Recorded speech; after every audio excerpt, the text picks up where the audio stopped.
প্রবাসে যদি আপনি সফল হতে চান তাহলে আপনি কি কাজ করবেন?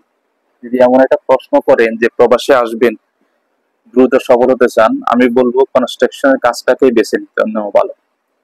কারণ আমরা যারা অনেকেই দেখা যায় প্রবাসে আসার পরে আমরা দেখি যে এই আরামের কাজ খুঁজি, এসির নিচে কাজ খুঁজি, দোকানের কাজ খুঁজি, মার্কেটের কাজ খুঁজি। আসলে এসির নিচের কাজ, দোকানের কাজ, মার্কেটের কাজ, এই কাজগুলা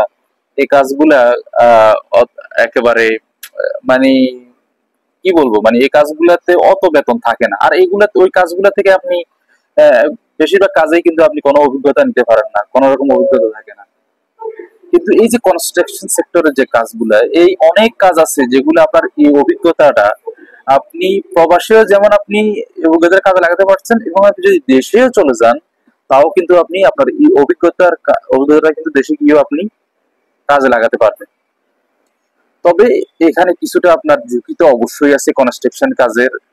বিশেষ করে আপনাকে সেফটি মেনটেন করতে হয়। দেখা যায় যে আপনার এখানে তো জানেনই কনস্ট্রাকশন সাইট গুলো কেমন হয়ে থাকে, লোহা, তারপর আপনার ইট, অনেক কিছু থাকে যেগুলো আপনার অনেক সময় রিস্ক থাকে। অনেকে দেখা যায় যে এই কনস্ট্রাকশন সাইটে কাজ করতে এসে মারা গেছেন, উপর থেকে পড়ে, লোহা পড়ে বিভিন্ন ভাবে। তবে যদি আপনি সেফটি মেনটেন করেন, যথাযথভাবে যদি আপনি কাজ করেন, আশা করি এই বিপদগুলো থেকে আপনি এড়িয়ে চলতে পারবেন। কারণ জীবনে সফল হতে গেলে আপনাকে ঝুঁকি নিতেই হবে।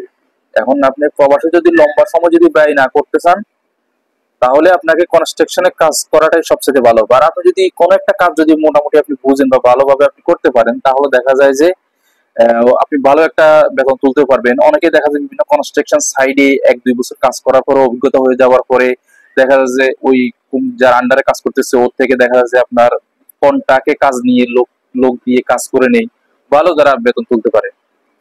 তো এই হচ্ছে সুবিধা। এই জন্য বলবো আপনি যদি প্রবাসে যদি সফল হতে চান, তাই কনস্ট্রাকশন কাজটাই আপনাকে শুরু করতে হবে। তবে এই কাজটাতে আরো একটা সমস্যা, যেটা হচ্ছে রোদে পুড়ে বৃষ্টিতে ভিজে কাজ করতে হয়, এটা একটা কষ্ট।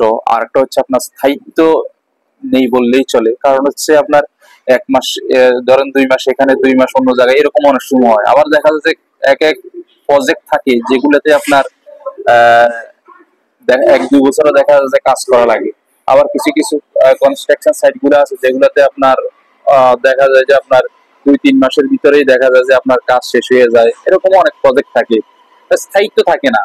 আর দেখা যায় যে যারা কনস্ট্রাকশনে কাজ করে, দেখা যায় বেশিরভাগই আপনার এই কন্টেনার থাকা লাগে। কারণ আশেপাশে অনেক সময় হয়, কারণ পরিবর্তন হয়। এখন উনি যদি দেখা যায় যে এক জায়গাতে থাকে না, ওনারা দেখা যায় যে বিভিন্ন জায়গায় চলে যায়, নিজের মতো করে একটা রুম সাজানো, এইটা আর সম্ভব হয় না।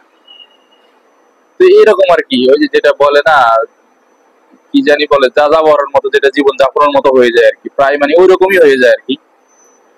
এই আর কি। তো যতই হোক, যেহেতু বিদেশে আসছে টাকা ইনকাম করার জন্য, কষ্ট তো কিছুটা মেনে নিতেই হবে, কিছু করার নেই। তাই ওই এসি, যদি বিদেশেই আসেন, এসির নিচে দোকানের কাজ না করে চেষ্টা করেন যেন কনস্ট্রাকশনের কাজ করার জন্য। তাহলে আপনি এই দেশেও, যে দেশে কাজ করবেন ওই দেশেও আপনি মোটামুটি আপনি ভালোভাবে তুলতে পারবেন, এবং এই অভিজ্ঞতা বাংলাদেশে গিয়েও আপনি কাজ লাগাতে পারবেন।